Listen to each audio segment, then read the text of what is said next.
السلام علیکم ورحمۃ اللہ وبرکاتہ۔ سامعین، کچھ لوگ جو مغربی ممالک کے دل دادا ہوتے ہیں وہ اس کی کچھ زیادہ ہی تعریف کرتے ہیں۔ مغربی ممالک کی تعریف کرنے کے لیے مشرقی ممالک کی اور مسلم ممالک کی یا مسلمانوں کی برائی بیان کرنے یا ان کو کم تر سمجھنے یا سمجھانے کو اپنا فریضہ بھی سمجھتے ہیں، اور ایسا سمجھتے ہیں کہ جب تک مسلمانوں کو کم تر نہ بتایا جائے ان کو تعلیم یافتہ نہیں سمجھا جائے گا۔ گویا اپنے تعلیم یافتہ ظاہر کرنے کا ایک طریقہ یہ بنا لیا ہے کہ مسلمانوں کو کوسا جائے، ان کے بچھڑے پن کا بار بار تذکرہ کیا جائے، ان کی غریبی کا تذکرہ کیا جائے، ان کی پسماندگی کا ڈھول پیٹا جائے، اور اس طرح کرنے میں ہی وہ اپنی بڑائی تصور کرتے ہیں۔ عام طور پر جو لوگ بھی مسلمانوں پر شدید اعتراضات کرتے ہیں ان کا اگر تھوڑا گہرائی سے جائزہ لیا جائے نا تو اسلامی تعلیمات سے دور کا بھی ان کا تعلق نہیں ہوگا۔ بنیادی تعلیمات، ارکان ایمان، ارکان اسلام ان کی زندگی میں کہیں بھی نظر نہیں آئیں گے۔ ٹی وی چینلوں پر بیٹھ کر اپنی آپ کو روشن خیال مسلمانوں کا نمائندہ ثابت کرتے ہیں۔ ذرا ان سے نماز میں پڑھی جانے والی التحیات پڑھ کر سنانے کے لیے تو کہیں، ذرا ٹرانسلیشن کے ساتھ کوئی سورات سنانے کے لیے کہیں، یا پارہ عامہ کی آخری 6-7 سوروں کو چھوڑ کر کوئی اور سورت سنانے کے لیے کہیں تو ان کی بولتی بند ہو جائے گی۔ دوستو، بس ادھر ادھر کی چند فٹ پاتھ پر بکنے والی کتابیں پڑھ کر وہ مسلمانوں کی نمائندگی کرنے نکل پڑتے ہیں۔ یہ لوگ دوسروں پر حملہ کرنے، دوسروں کی عزت اچھالنے کو فریڈم آف ایکسپریشن کہتے ہیں۔ جب ان کی باری آتی ہے تو کہتے ہیں کیا اسلام میں کسی کی عزت سے کھیلنا جائز ہے؟ یہ اپنے ڈسکشن میں ایسے ہی لوگوں کو بلاتے ہیں جو ان کی ہاں میں ہاں ملانے والے ہوں، وہ ایسی ہی خواتین کو بلاتے ہیں جو ان کی ہاں میں ہاں ملانے والی ہوں، جن کو اسلام کی بنیادی تعلیمات کا دور دور تک کوئی تعلق نہیں ہوتا ہے۔ ان کی عقل پر کتنا بھی ماتم کریں کم ہے۔ دوستو، کیا ان کو اتنا بھی سمجھ میں نہیں آتا کہ اگر کوئی میڈیکل کا مسئلہ ہو، مان لیں دل کے آپریشن کا مسئلہ ہو، تو اس پر ڈسکس کرنے کے لیے سارے لوگ میڈیکل لائن کے سرٹیفائیڈ ہوتے ہیں، یا ان دکانوں میں بکنے والی میڈیکل کی کتابوں کا الٹا سیدھا سیلف سٹڈی کرنے والے ہوتے ہیں؟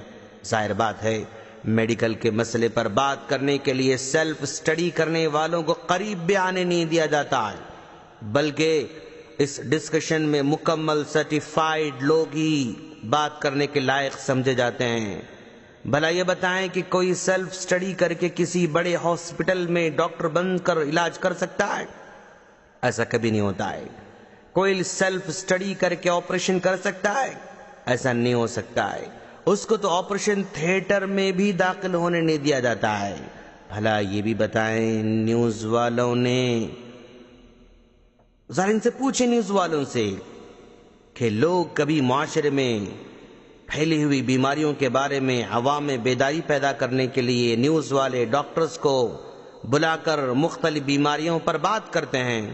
کیا کبھی انہوں نے ان مسائل پر بات کرنے کے لیے کسی سیلف سٹڈی والے ڈاکٹر کو بلایا ہے؟ نہیں، ایسا کبھی نہیں ہوتا ہے۔ خود نیوز اینکر کو لیجیے، کیا وہ سیلف سٹڈی کر کے اس عہدے کو حاصل کیا ہے، یا اس نے صحافت کے امتحان کو پاس کر کے اس لائق بنا ہے؟ ظاہر بات ہے کہ وہ صحافت کا سرٹیفائیڈ آدمی ہوگا، لیکن جب اسلام اور مسلمانوں کے بارے میں بات کرنی ہوتی ہے، اسلام کے کسی اہم مسئلے پر گفتگو کرنی ہوتی ہے، کسی نازک مدعے پر بات کرنی ہوتی ہے، تو اس میدان کے سرٹیفائیڈ علماء کرام کو چھوڑ کر یہ سڑک پر بکنے والی کتابوں کو پڑھنے والے، یہ سیلف سٹڈی کرنے والے جو بس ادھر ادھر کی سستی کتابیں پڑھ کر روشن خیال ثابت کرنے والوں کو کیوں بلایا جاتا ہے؟ کیا اسلام اور مسلمانوں کے نازک مسائل اتنے سستے، اتنے انویلڈ، اتنے غیر اہم ہیں کہ ان پر کوئی بھی اپنی اندھی عقل دوڑا سکتا ہے؟ ان پر کوئی بھی شرابی بات کر سکتا ہے؟ کیا ان نیوز والوں کو نہیں معلوم کہ میڈیکل لائن کے مسئلے پر بات کرنے کے لیے کسی سیلف سٹڈی والے کو بلانا خود میڈیکل لائن کی توہین ہے؟ ٹھیک اسی طرح اسلام کی کسی بھی اہم مسئلے پر ڈسکشن کے لیے سرٹیفائیڈ علماء کرام کو چھوڑ کر ان نام نہاد سڑک چھاپ اسکالروں کو بلانا اس مسئلے کی، اسلام کی اور مسلمانوں کی توہین ہے دوستوں۔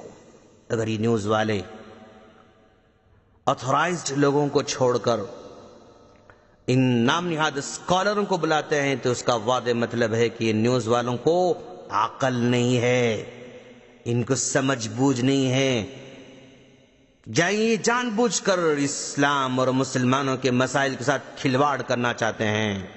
وہ صرف ان کی ہاں میں ہاں ملانے والوں کو بلاتے ہیں نا۔ عام لوگوں میں اس کا شعور بیدار کرنے کی ضرورت ہے دوستو، تاکہ ان کو معلوم ہو کہ اسلام کے بارے میں جاننے کے لیے کن سے علم حاصل کریں اور کن سے فتوے لیں اور کن کو بات کرنے کا حق دیں اور کن کو چپ بیٹھنے کے لیے کہیں۔ یہ ساری چیزیں ہم دنیاوی طور پر عمل کر رہے ہیں، لیکن جب دین کا مسئلہ آتا ہے تو یہی لوگ جو کہ نادان ہوتے ہیں، اسلام سے واقف نہیں ہوتے ہیں، ان کو اسلام کے بڑے بڑے اہم اور نازک مسائل پر ڈسکشن کے لیے بلایا جاتا ہے۔ ہم اللہ تعالیٰ سے دعا کرتے ہیں کہ باری تعالیٰ تو ہم تمام کو تیرے دین کو صحیح طور پر سمجھ کر اس پر عمل کی توفیق عطا فرما اور ان نادان بھائیوں کی اصلاح کرنے کی توفیق عطا فرما، آمین۔ السلام علیکم ورحمۃ اللہ وبرکاتہ۔